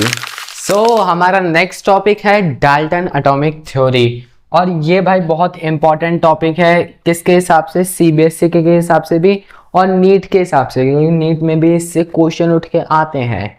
अब डाल्टन एटॉमिक थ्योरी में 5 पॉइंट है, 5 पॉइंट एक लाइन में मैंने समझा के लिख दिए यहाँ पे, चले आइए देखते हैं, नजर घुमाते हैं। पहला पॉइंट है matter consist indivisible particle known as atom. जो भी मैटर है उसमें कंसिस्ट है, मतलब वो किससे बना है, बहुत छोटे छोटे, अगर मैं इसे मैग्नीफाई करूं तो एक काफ़ी ज़्यादा छोटे छोटे, बहुत छोटे छोटे इनडिविजिबल पार्टिकल, यानी इसे और नहीं तोड़ा जा सकता, ऐसे पार्टिकल से मिलके बना है, और नाम है उनका, उन पार्टिकल्स का नाम क्या है, atom, which are known as atoms. Now all atom have identical properties of a given element. अगर हम किसी एक एलिमेंट की बात करें तो उसके सभी एटम्स, हम कंपाउंड की बात नहीं कर रहे, मिक्सचर की बात नहीं कर रहे, हम एलिमेंट की बात कर रहे हैं। एलिमेंट जैसे आपका गोल्ड हो गया, सिल्वर हो गया, आयरन हो गया, और भी एक्सेट्रा, और भी ऐसे हो सकते हैं। तो एटम में अगर हम एलिमेंट की बात करें तो एलिमेंट में जो भी एटम्स होंगे, जो भी गोल्ड का मान लो जो एक एटम है और दूसरा एटम है, उसकी जो प्रॉपर्टीज होंगी ना वो बिल्कुल सेम होंगे, आइडेंटिकल, एकदम बिल्कुल सेम होंगे। नाउ ये पहला पॉइंट हो गया, दूसरा पॉइंट हो गया। तीसरा point, atom of different elements, जो डिफरेंट एलिमेंट्स के एटम होंगे, एलिमेंट्स मतलब ऐसे मान लो एक गोल्ड का एटम है और एक सिल्वर का एटम है और एक Fe का यानी आयरन का एटम है। तो atom of different elements, different elements के जो एटम्स होंगे हैव डिफरेंट प्रॉपर्टीज, उनकी डिफरेंट प्रॉपर्टीज होंगी, इसकी अलग प्रॉपर्टीज होंगी, इसकी अलग प्रॉपर्टीज होंगी, इसकी अलग प्रॉपर्टीज होंगी, respect to shape, size and mass. जैसे इनका मास अलग अलग हो सकता है, इनका साइज अलग अलग हो सकता है, इनकी शेप भी अलग अलग हो सकती है। नाउ नेक्स्ट पॉइंट, हमारा जो चौथा पॉइंट आता है, atom combine in a fixed ratio two form compound. अब पहले एलिमेंट्स की बात हो गई। देखो जब भी ऐसी चीजें याद करने को आए ना, जैसे थ्योरी आपको याद करनी है, तो सिंपल से याद रखो कि सबसे पहले मैटर की बात करी, अब मैटर में भी प्योरेस्ट फॉर्म एलिमेंट की बात करी, और दोबारा से एलिमेंट की बात करी, डिफरेंट एलिमेंट्स, पहले एक ही एलिमेंट्स की फिर डिफरेंट एलिमेंट्स की। अब जब एलिमेंट्स की बात होगी तो कंपाउंड की बात भी कर लेते हैं। तो जब कंपाउंड बनेगा कब, पहले देख लेते हैं कंपाउंड बनेगा कब। कंपाउंड तभी बनेगा जब डिफरेंट एटम्स कंबाइन होंगे एक फिक्स्ड रेशियो में, ठीक है। ये law of conservation, constant proportion, law of constant proportion भी यही कहता है। कंपाउंड तभी फॉर्म हो सकता है जब एटम एक फिक्स्ड रेशियो में आए, जो डिफरेंट डिफरेंट एटम्स है वो एक फिक्स्ड रेशियो में आए। लॉ ऑफ कांस्टेंट प्रोपोर्शन में ना वो मास के लिए था और ये एटम के लिए, तो ऐसे डिफरेंशिएट आप कर सकते हो, कोई भी कंफ्यूजन नहीं रहनी चाहिए। मेन जो हमारा टॉपिक है ना, मेन जो हमारा एम है वो है कि कोई भी किसी भी तरीके की डाउट नहीं होना चाहिए, सारी चीज़ें एकदम क्लियर रहनी चाहिए। नाउ नेक्स्ट पॉइंट है, atom can neither be created nor be destroyed. ये सेंटेंस तो आप neither be created nor be destroyed बचपन से सुनते आ रहे हो, कभी एटम के लिए कभी एनर्जी के लिए। तो एटम के लिए हमारे डाल्टन भैया ने कही थी, वो भी कब कही थी, 1808 में कही थी कि atom can neither be created, ना एटम को क्रिएट करा जा सकता है और ना ही एटम को डिस्ट्रॉय करा जा सकता है। सिर्फ फिर आप कहोगे कि अगर मान लो एक पेड़ है तो पेड़ से अब फल कैसे बन गया, या फिर आप कहोगे उसकी लकड़ी से डेस्क कैसे बन गया। तो एटम जो है ना ही क्रिएट करा जा सकता है ना ही डिस्ट्रॉय करा जा सकता है। ये सारे चेंजेस कैसे आ रहे हैं, क्योंकि सिर्फ उन्हें ओनली यहाँ पे वर्ड, ये सारी चीज़ें जो वर्ड्स होते हैं ना, छोटे छोटे वर्ड्स ही आपको मार्क्स दे जाते हैं। They can be only rearrange, या तो उन्हें रीअरेंज करा जा सकता है या फिर आप कह सकते हैं रीऑर्गेनाइज। उनको उनके जो एटम्स के स्ट्रक्चर है वो रीअरेंज करके एक नया वो कंपाउंड बना दिया जाता है। Now hashtag atomic mass. अब देखो हमारे जो टॉपिक है डाल्टन एटॉमिक थ्योरी, ये स्लाइड पे ख़त्म हो चुका है, और जो नेक्स्ट स्लाइड आएगी उस पे जो टॉपिक होगा वो होगा मॉलिक्यूलर मास। अब एक ये टॉपिक है और एक वो टॉपिक है, और इनके बीच का जो लिंक है वो क्रिएट करता है हमारा कौन सा, एटॉमिक मास। क्योंकि एटॉमिक मास से हम यहाँ एटम सारा पढ़ते आ रहे हैं, तो एटम से हम एटॉमिक मास भी पढ़ लेंगे, और एटॉमिक मास के बाद अगर हम मॉलिक्यूलर मास पढ़ेंगे तो ज़्यादा दिक्कत भी नहीं होगी। अगर मान लो डाल्टन थ्योरी के बाद सीधा मॉलिक्यूलर मास पे जाते तो वो काफ़ी दिक्कत होती। तो एटॉमिक मास क्या होता है, इट कैन बी डिफाइंड, ये डिफाइन करा जा सकता है कैसे, as the mass of a single atom which is measured in AMU। जब भी हम किसी भी एलिमेंट के एटम का, सिंगल एटम का मास निकालें, वो भी किस में, AMU में। AMU की फुल फॉर्म होती है atomic mass unit. Atomic mass unit में अगर हम किसी भी सिंगल एटम का मास निकालें तो उसे ही हम कहेंगे एटॉमिक मास। अब एटॉमिक मास ने ये ड्राइव कैसे हुआ, तो देखो सबसे पहले साइंटिस्ट ने निकाले क्या, सबसे पहले साइंटिस्ट ने निकाले कार्बन के एटम्स निकाले। सबसे पहले कार्बन के एटम का मास निकाला। अब कार्बन के एटम का मास निकाल के उसको कंपेयर करा हाइड्रोजन से। जैसे लेट सपोज एक तराजू है, ठीक है,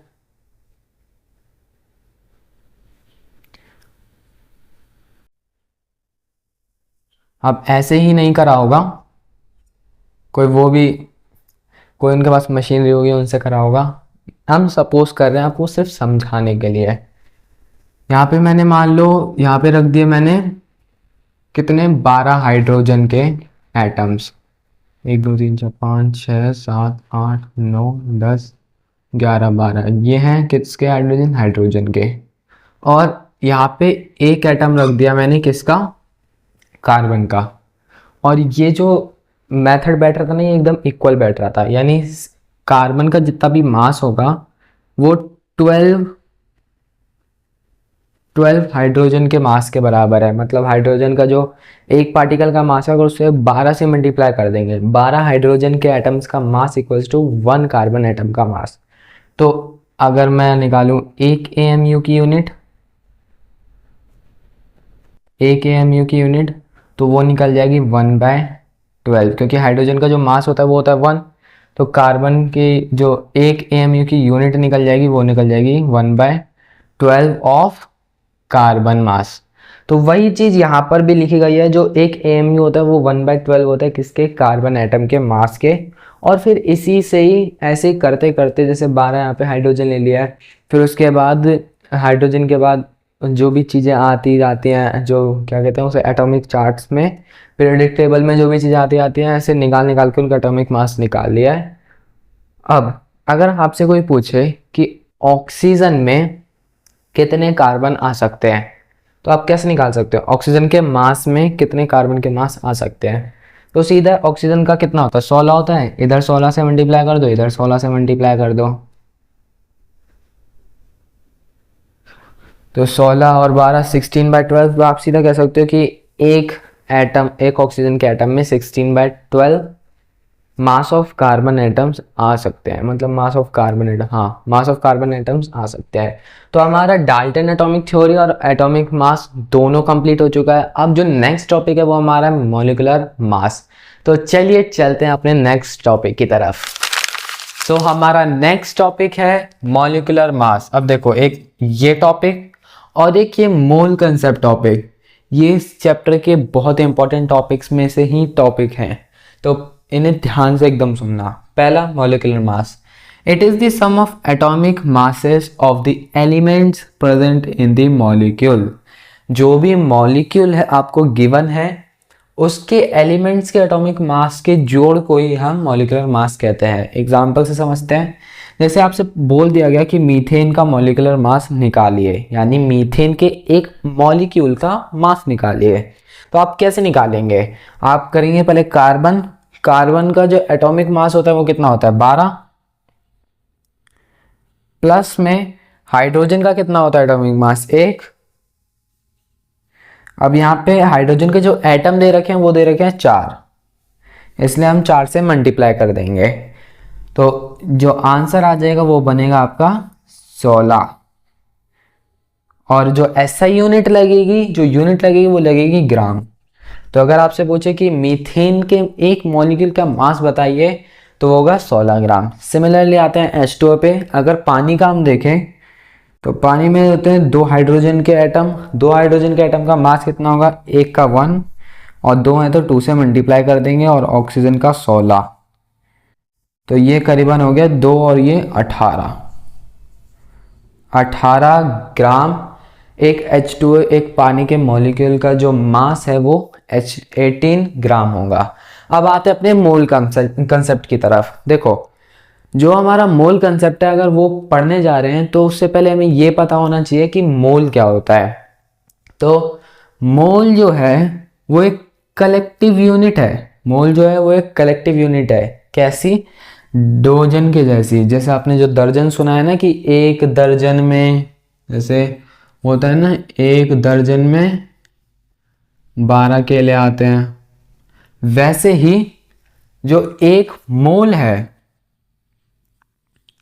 उसमें 6.023 इंटू 10 की पावर 23 पार्टिकल्स या फिर एटम्स आते हैं।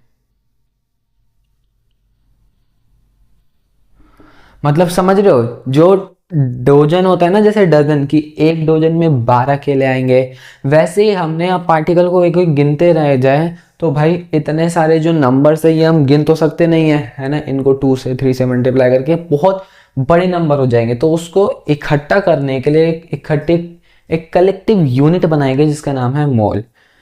अब ऐसे यही हमारा मोल कंसेप्ट भी है। अब इसी से हमारे क्वेश्चन बनते हैं। जैसे क्वेश्चन यहाँ पे एक दे रखा है, calculate the number of mole, हमें नंबर ऑफ मोल निकालने हैं, इज इन, क्वेश्चन में एरर है, इन आएगा, इन 160 grams of methane and molecules also. मतलब हमें 160 ग्राम मीथेन के मोल्स कितने निकलेंगे, 160 ग्राम मीथेन में कितने मोल्स होते हैं और कितने मॉलिक्यूल्स होते हैं, दोनों चीज़ें हमें बतानी है। तो देखो सिंपल सी बात है, जब नंबर ऑफ मोल्स का ना एक फॉर्मूला होता है, वो बड़े ध्यान से सुनना। नंबर ऑफ मोल्स का जो फॉर्मूला होता है वो होता है, जो गिवन मास है वो आप ऊपर लिख देना, और जो भी सब्सटेंस का आपसे पूछा गया नंबर ऑफ मोल्स, उसका मोलर मास या फिर आप कह सकते हो मॉलिक्यूलर मास नीचे लिख देना।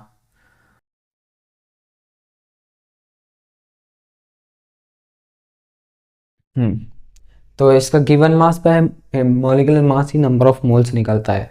तो अगर हम इसका नंबर ऑफ मोल्स निकाल दें तो क्या निकलेगा बताओ। गिवन मास कितना, गिवन मास है 160 ग्राम, अपॉन में जो मॉलिक्यूलर मास हमने निकाला था, कितना निकाला था मीथेन का, 16 ग्राम।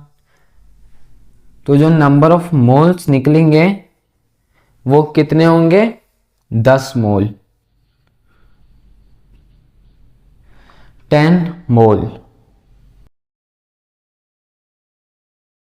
यानी एक एच एच ये CH4 यानी जो मीथेन है, मीथेन अगर हम 160 ग्राम लें तो उसमें जो मोल्स निकलेंगे वो 10 मोल निकलेंगे। और एक मोल में कितने पार्टिकल्स या एटम्स होते हैं, 6.023 इंटू 10 की पावर 23। तो 10 मोल में कितने होंगे, यहाँ 10 से मल्टीप्लाई, तो यहाँ पे भी 10 से मल्टीप्लाई, 10 से मल्टीप्लाई करेंगे, एक पावर यहाँ पे प्लस हो जाएगी। तो कितने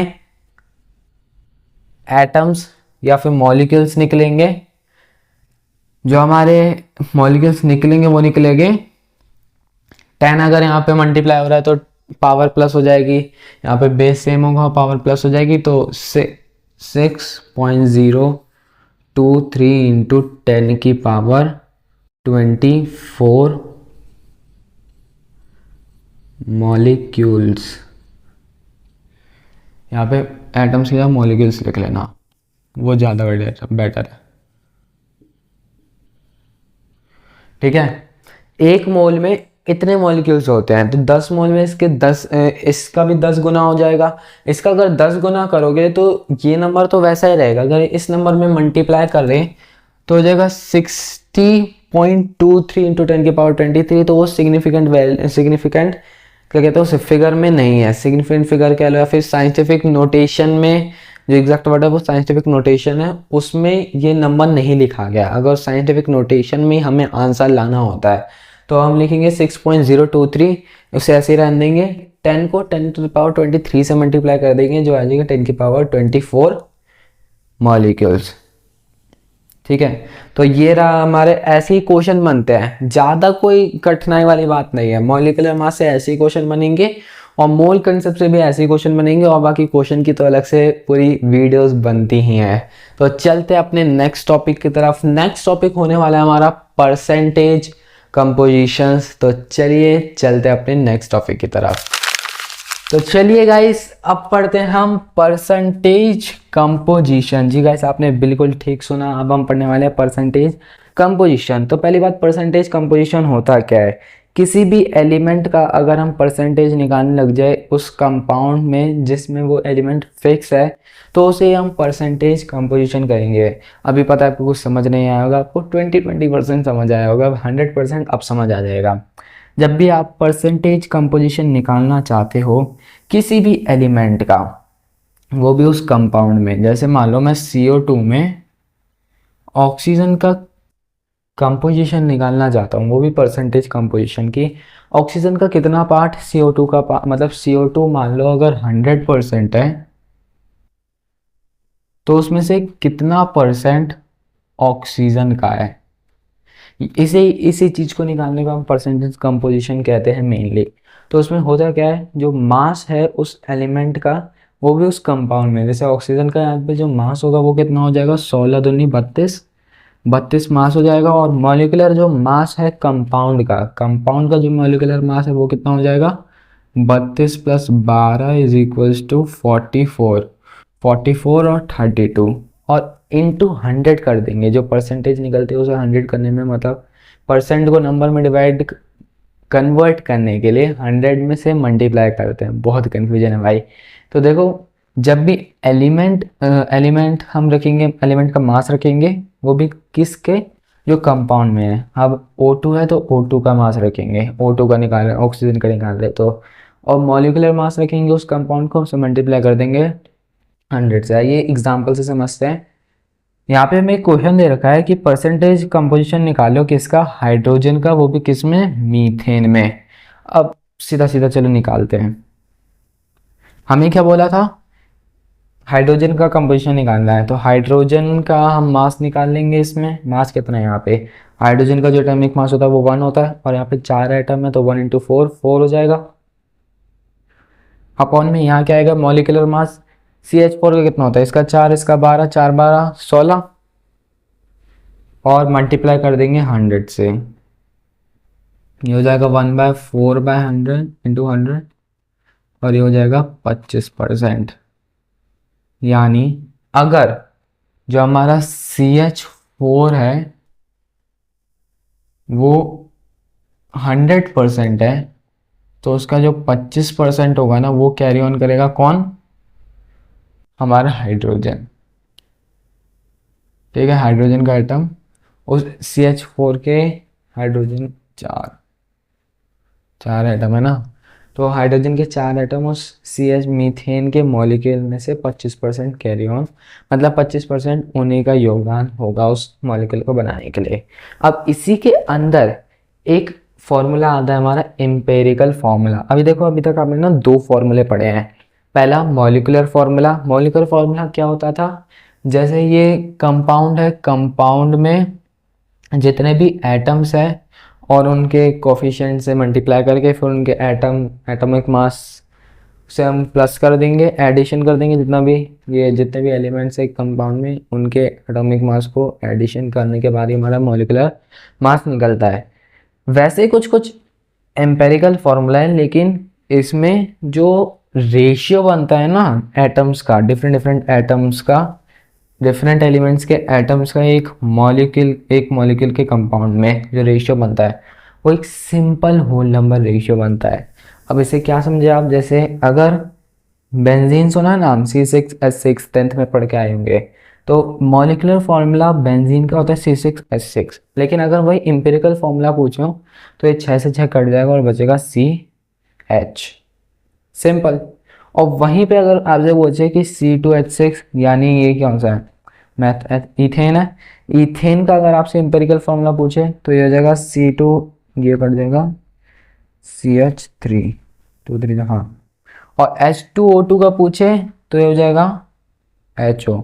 मतलब यहाँ पे जो रेशियो है ना वो 2/2, ये 2:2। अभी से और सिंप्लीफाई करा सकते हैं 1:1 में, तो सबसे सिंपल और होल नंबर में होगा। ऐसा नहीं कि 1.1 को हम लिख रहे हैं 0.5 रेशियो 0.5, ना डेसिमल में ना ही फ्रैक्शन में हमारी डिजिट्स आएंगी, और ना ही किसी ऐसे नंबर में आएंगी जो बड़ा है, जो और सिंप्लीफाई नहीं किया, मतलब और सिंप्लीफाई करा जा सकता है, जैसे और सिंप्लीफाई करे जा सकते हैं। तो इसमें हमारा इंपेरिकल फार्मूला कभी नहीं बनेगा। हमारा इंपेरिकल फार्मूला इससे बनेगा 1:1 का क्या ही काटोगे, दोबारा से 1:1 आ जाएगा। वैसे NaCl में Na का है 1 और Cl का भी 1 है, तो NaCl का NaCl ही रहेगा। ठीक है, तो ये हमारे इंपेरिकल फॉर्मूला खत्म हो गया, और बूम, हमारा परसेंटेज कंपोजिशन टॉपिक भी खत्म हो गया। अब नेक्स्ट टॉपिक हमारा सोशियोमेट्री है, तो चलिए बढ़ते हैं अपने टॉपिक की तरफ। हाँ जी, तो हमारा जो नेक्स्ट टॉपिक आता है वो आता है सोशियोमेट्री। अब सोशियोमेट्री होता क्या है, it deals with the calculation of mass of reactant and products of balanced chemical equation. यानी जो भी केमिकल इक्वेशन बैलेंस्ड होगी, मतलब जो भी केमिकल इक्वेशन बैलेंस होगी, जैसे ऐसे केमिकल इक्वेशंस, उनके रिएक्टेंट और प्रोडक्ट्स के मास की कैलकुलेशन के साथ जो डील करता है, उसी टॉपिक का नाम है हमारे सोशियोमेट्री, या फिर उसी प्रोसेस का नाम है सोशियोमेट्री। अब सोशियोमेट्री में सबसे पहले हम पढ़ते हैं लिमिटिंग रिएजेंट होता क्या है। लिमिटिंग रिएजेंट एक टॉपिक है, आप देखते हैं होता क्या, the reactant which is completely used और limit the amount of product and form. यहाँ पे और नहीं आना चाहिए, सॉरी गाइस। एंड देखो, एक लिमिटिंग रिएजेंट होता क्या है, एक ऐसा रिएक्टेंट, यानी ये तो समझ आ गया, अगर हमसे कोई लिमिटिंग रिएजेंट पूछे तो वो प्रोडक्ट साइड में नहीं होगा, वो हमेशा रिएक्टेंट साइड में ही होगा। तो एक रिएक्टेंट, अब कैसा रिएक्टेंट, जो कि कंप्लीटली यूज करा जा चुका है, जो कि कंप्लीटली यूज करा जा चुका है, एकदम बचा नहीं है, और जो प्रोडक्ट की अमाउंट है उसमें भी लिमिट ऐड कर रहा है, मतलब जो प्रोडक्ट की अमाउंट बननी चाहिए थी उससे कम बन रही है। जैसे कि आप यहाँ पे देख सकते हो, ये हमारे पास एक बैलेंस्ड केमिकल रिएक्शन है या फिर केमिकल इक्वेशन है, जिसमें हमें दे रखा है कि H2 hydrogen gas react with oxygen to give water.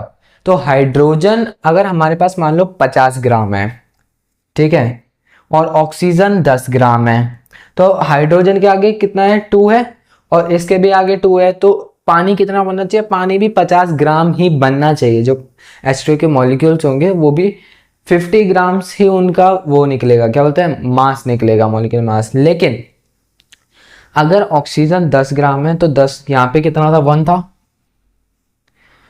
अगर यहाँ पे 50 ग्राम है तो यहाँ पे कितना होना चाहिए था, यहाँ पे होना चाहिए था कम से कम 25 ग्राम, मतलब 25 ग्राम ही होना चाहिए था, 2 और 1 आधा है।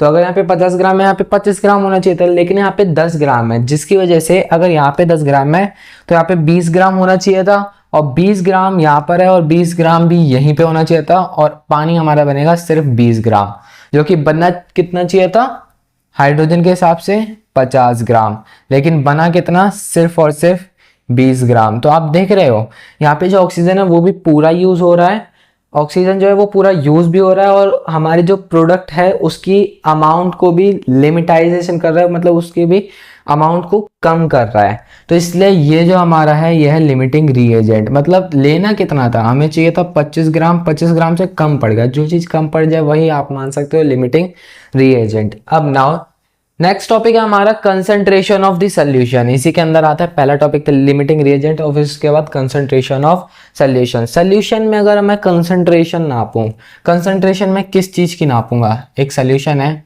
सॉल्यूशन में 2 चीजें होती हैं, एक जो सॉल्वेंट जिसमें कोई भी चीज मिलाई जाएगी, और एक आता है हमारा सॉल्यूशन, जो चीज सॉल्यूशन कह रहा हूं, सॉल्यूट, जो चीज मिलाई जाएगी, जिसमें मिलाई जाएगी वो हो गया सॉल्वेंट, और जो चीज मिलाई जाएगी वो हो जाएगा सॉल्यूट। समझ रहे हो ना आप। तो कंसंट्रेशन ऑफ सॉल्यूशन, अगर मैं कंसंट्रेशन निकालूं तो वो किस चीज की निकालूंगा, इन्हीं चीज की तो निकालूंगा, सॉल्यूट की और सॉल्वेंट की। तो अगर मैं मास परसेंटेज निकालूं तो उसका फॉर्मूला क्या होगा, mass of solute upon mass of solution into 100। अगर यही चीज मैं सॉल्वेंट के लिए निकालूं तो सॉल्यूट की जगह सिर्फ सॉल्वेंट आ जाएगा, मतलब जो मास सॉल्यूट का लिखना था उसकी जगह आप सॉल्वेंट का मास लिख सकते हो। ठीक उसी तरीके से वॉल्यूम भी हमारा आ सकता है, volume of solute upon volume of solution करके इंटू 100 करके, और अगर सॉल्वेंट का निकालना है तो सॉल्यूट की जगह सॉल्वेंट लिख देना, मतलब वॉल्यूम ऑफ जो भी सॉल्यूट होगा उसकी जगह सॉल्वेंट का वॉल्यूम लिख देना। अब now mole fraction, mole fraction को जो हम डिनोट करते हैं वो काई से करते हैं। ये ऐसे बनता है, जैसे यहाँ पे हमारा x बन गया, इतना x, इसको और थोड़ा एक्सटेंड कर दो, ये काई बन गया, और यही हमारा मोल फ्रैक्शन का सिंबल है। तो मोल फ्रैक्शन का सिंबल है काई, और नंबर ऑफ मोल्स, जब हम कहते हैं ना number of moles of solute, तो हम उसे Na से डिनोट करते हैं, और number of moles of solvent को हम Nb से डिनोट करते हैं। तो अगर मेरे को मोल फ्रैक्शन निकालना है सॉल्यूट का, यानी काई A निकालना है, क्या निकालना है, काई A, तो मैं क्या करूंगा, मैं लूंगा number of moles of solute plus में number of moles of solute plus number of moles of solvent, यानी सीधा सीधा कहें तो नंबर ऑफ मोल्स ऑफ जितने भी सॉल्यूशन के जितने भी मोल्स हैं। तो सॉल्यूशन के मोल्स कैसे निकलेंगे, सॉल्यूट के अलग निकलेंगे, सॉल्वेंट के अलग निकलेंगे, दोनों को ऐड करके फिर इससे डिवाइड करेंगे, तो हमारा निकल जाएगा मोल फ्रैक्शन किस चीज का, सॉल्यूशन का, सॉरी सॉल्यूट का।